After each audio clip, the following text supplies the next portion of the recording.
king or a little street sweeper, but sooner or later you dance with the Reaper. Hello everyone and welcome to Action RPG Build Guide Edition. Today I'm ready to drop on you my second iteration of my Crit Harvest Lich. Old version 204 corruption, current version 440 corruption. As always, I will show you every single facet of the build. Everything is timestamped in the description below if you need to bounce around. Let's not waste any time and jump right into this. Starting off with some gameplay. Now what you're looking at right now is 440 corruption Crit Harvest Lich. So we are a melee attacking Reaper, and we have made huge improvements over the old version. I'm very happy and actually surprised with where it ended up. Let's gather up a bunch of enemies here. We are also using the weapon Death's Embrace, and right now I do not have it spec'd into increased attack speed, which is the most important affix. It's spec'd into critical strike chance. So we could also be way stronger if we had some better gear. But all in all, we are doing very well. So we're gonna do some gameplay. I'm gonna show you some gameplay. We are using Reaper form, of course, Harvest, Transplant, Bone Curse, and Death Seal. So we're using the exact same skills. We've just updated the skills, the passive tree, and a little bit of the gear, and it has made a huge difference. Now, the up-and-coming Season 2, they've talked about Liches getting maybe a little bit of love, but really the Lich season is going to be Season 3. And again, I don't know, but my guess is that's when we're going to get the updated passive tree and the Lich's last skill. So fingers crossed, Season 3 is going to be the season of the Lich. But nevertheless, you could still push endgame with Lich. Obviously, its new VFX looks so good too, the newer Reaper form that they put in. It is a very fun build. All right. And basically, you just run around, you seal your life, and you tear everything up. Look at that. Look how far you could transplant to. Bam! All right, let me show you some single target. 426 corruption, Shade of Oribus. Ooh, you got to be careful when you're playing Lich in Lich form. You can't die in Lich form, but if you take a big hit, you get pulled out of Lich form, and then you got to wait on this build 18 seconds to go back in. So you can't take a big hit, or else you're going to be running around in circles waiting to go back into Reaper form. Right. Oh, this Shade is smoked. Kill threshold. Bam. All right, same thing, 426 corruption fire bosses. I've been fighting these guys a lot.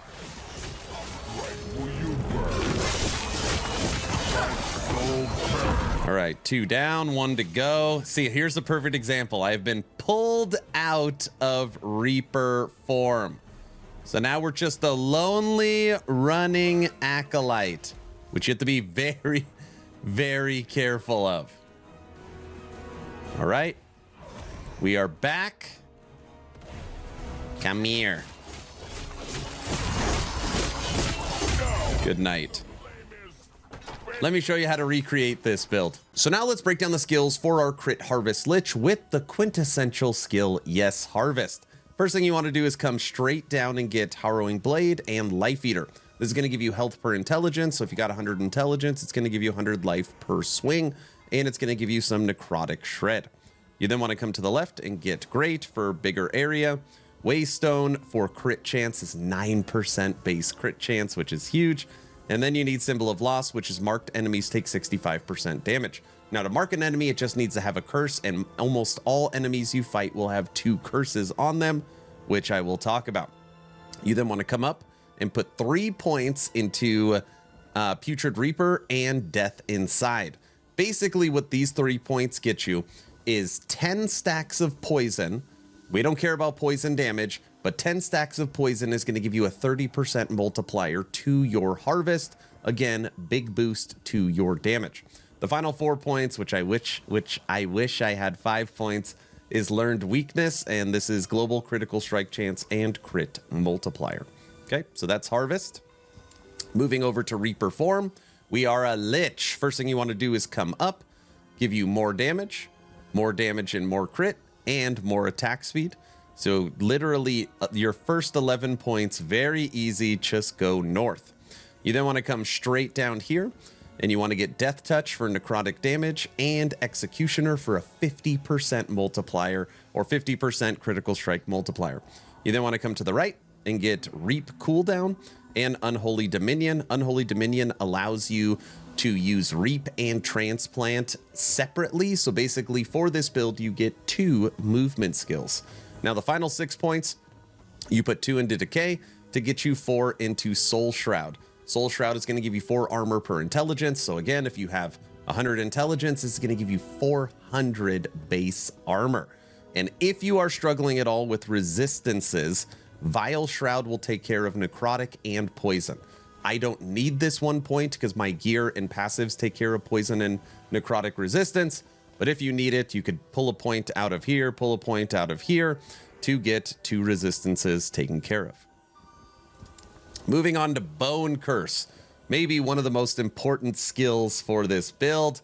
What you want to do is come straight down and you want to come to the right. You want to get Mark for Death, Mark of Death duration. This makes our Mark of Death on the enemy last 5 seconds. Turn it into a necrotic skill. This is because this is a necrotic build.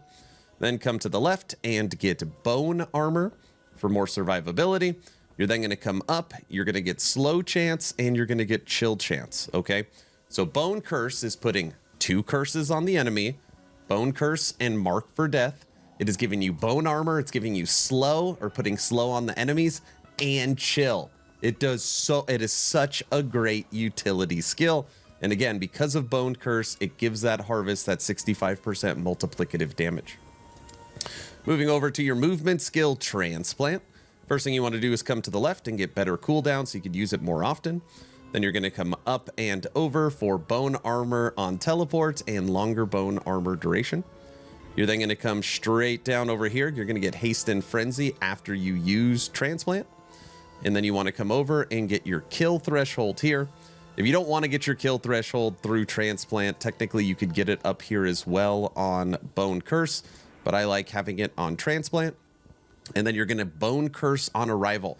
So you never have to manually use Bone Curse. You can if you want, but just know Transplant's going to do it for you. You're then going to come down and turn this into a necrotic skill so it has perfect synergy. And then the last point goes right here for Pool of Blood. Last but not least, Death Seal.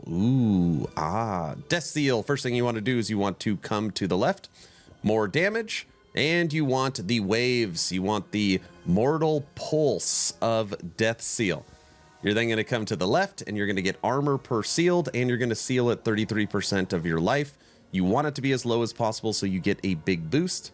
And then you're going to come down here. You remember what I said earlier around harvest and doing 30% more damage based upon poison chance? Well, you're really going to get that poison chance through these nodes. This is going to give you a global poison chance per missing health, which again, you're sealing your health at 33%. You are then getting death wave hit damage per poison enemy, 60% multiplicative. And then right here, death wave hit damage per poison, an additional 60% multiplicative. It's 120% multiplicative damage to your death seal based upon poison enemies. It's crazy. You then want to come to the right. You want Death Seal to have a longer duration. You want it to have current health drain negative 100%. And you want haste on release so you could just run faster. I know that was a deep dive description. Those are the skills. Moving over to the passive tree. At time of recording, my crit lich is level 96, and I will show you exactly where to put those final 4 points. So starting off in the base Acolyte tree, we have 8 into Forbidden Knowledge for necrotic resistance and intelligence, 4 into Bone Armor for some base armor. Again, there's lots of places to get armor in this build. And then 8 into Stolen Vitality for just simply some vitality. Not a lot of great stuff in the base tree for Acolyte. Moving over to Warlock. I actually start by putting 5 points into Warlock. This is, you're going to be able to get mana based upon cursed enemies. This 5 points into Soul Stealer takes care of your mana and keeps you at positive mana. So if you're not struggling with mana at all, you don't really need these 5 points. For me, this is how I take care of all of my mana, Soul Stealer. Moving over to Lich, where we currently have 84 points, soon to be 88. We have 8 into Apo for intelligence and mana regen, 8 into Death, Dance of Death, which is increased damage. And you're going to do triple the damage when you're at low life. And remember, you are sealing your life at 33%. So this is really going to be 120%. 2 into Grasp of Fate for just some added damage. Then we're going to jump to the middle. Crippling Insight, 16 to Intelligence. 3 Plagues, Physical Penetration, Necrotic Penetration, and Poison Penetration. For us, we really care about the Necrotic. We are then coming down and you want all of these nodes. This is all your crit. Crit and attack speed, crit and ward, and crit strike multiplier. We're putting 10 into necrotic energy. This is going to give you 20 base necrotic damage. We're then taking elixir of death, less damage taken to try and keep you alive. 5 into ageless, which is going to give you movement speed and attack speed. And then you're going to be getting double leech here. This is leeched as health and increased health leech. So this is where you hit. When you hit as a lich, your life just flies up because you have so many different ways of sustain. And then my final points are going all right here into mind over body. So I currently have 3 out of 10. It'll end up being 7 out of 10. And again, if you don't need the mana here, just put everything you can into mind over body. That is the passives. Moving over to last Epoch tools, we're going to break down the blessings, idols, and gear, starting with blessings. Now on here, we are half offensive, half defensive. You want critical strike multiplier, necrotic damage, double armor, so base armor and armor percent. And then on here, I took lightning resistance. If you don't need the lightning resistance, you could take maximum mana. Okay. Moving over to idols. One thing I love about Acolyte is it has the quintessential best idol you can get, and that is the large immortal idol with double health. You can get a 9% 54 roll on here. It is basically like having 4 extra hybrid health affixes for your build, but that's the idol you want to find. The other 2 idols we are using is chance to apply poison on hit and increase necrotic damage. 2 of those. Remember, we do want some poison chance on there. It's okay using just the skill tree, but it's nice having a little more. And then I just took armor and health. Okay. Moving over to the gear. Technically, there is nothing required for this build. It's not like you have to go find this to make it work. That being said, there is some best in slot, starting with, of course, Death's Embrace. This is literally the Lich Harvest weapon. You could find it at 2 LP. I've got a couple 2 LPs, pretty easy and common to find at 1 LP, and it gives you a huge boost to your damage. So it is really, really nice. That is Death's Embrace. The other item we are using is Titan Heart. Titan Heart's going to give you some flat armor. It's going to give you up to 40% health, but more importantly, 15% less damage taken when you're using a 2-handed melee weapon. And our Death's Embrace is a 2-handed melee weapon, so it's going to give you some DR. And on here, the downside is you don't generate health, which you don't generate health anyways, because you are a leech lich. You get all your life from hitting and leeching it back. Another best in slot that I like is the Weaver Relic for Acolyte. It's going to give you 1 to skills. It's going to give you endurance. Believe it or not, it's actually going to give you a decent amount of ward. You can generate 2, 3, 4,000 ward on this build when you're not sealing your life. And it's just nice getting the 1 extra 2 skills.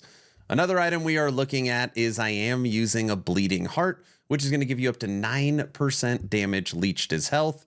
And the downside is this is you are inflicted with bleed when you cast a spell. You're not really casting any spells because Harvest isn't a spell, and you have less health regen, which again, you can't generate health, so it doesn't matter.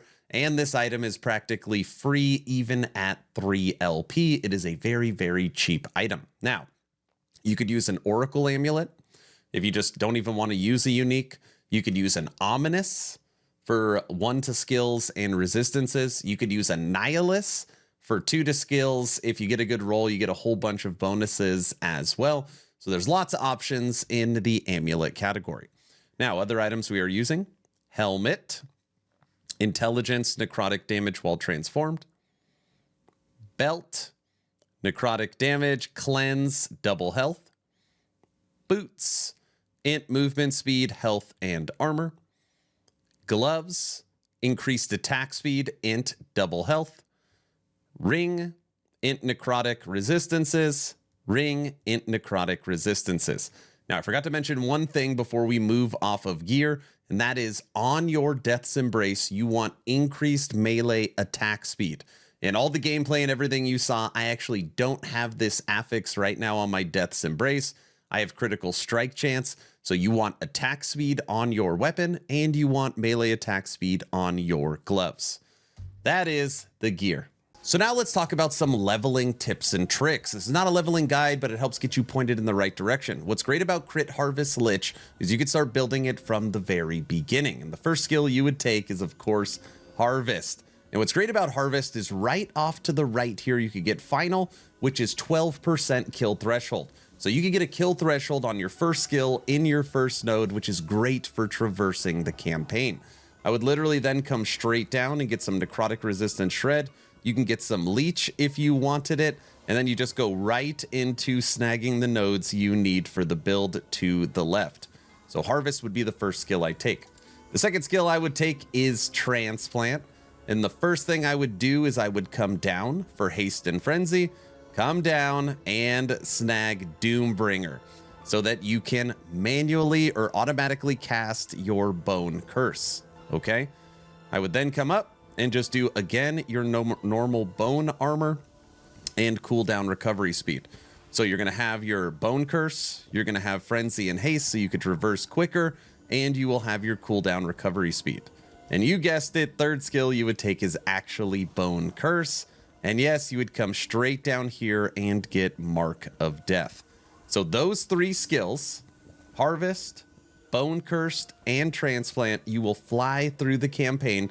And then, of course, once you unlock actually Lich, the first thing you would do is take Reaper form. All right, everyone, that's the build guide. What do you think of my new and improved Crit Lich? Is there anything I missed? Is there anything I can do to take this to the next level? Let me know your thoughts in the comment section below. Please like, share, and subscribe. Of course, only if you think I've earned it. Best way to support is Patreon, and don't forget to join the Discord. We're approaching 4,500 members. We do a game giveaway or merch giveaway every 2 weeks for just being a member of the community. We do movie nights, game nights. It's where we run all our treasure hunt races, and we are the kind of unofficial voice chat for Last Epoch. So if you like being in Discord and playing with others over voice, my Discord is the place to be. I'm done. Hopefully you were entertained or at least learned something. Aaron, out.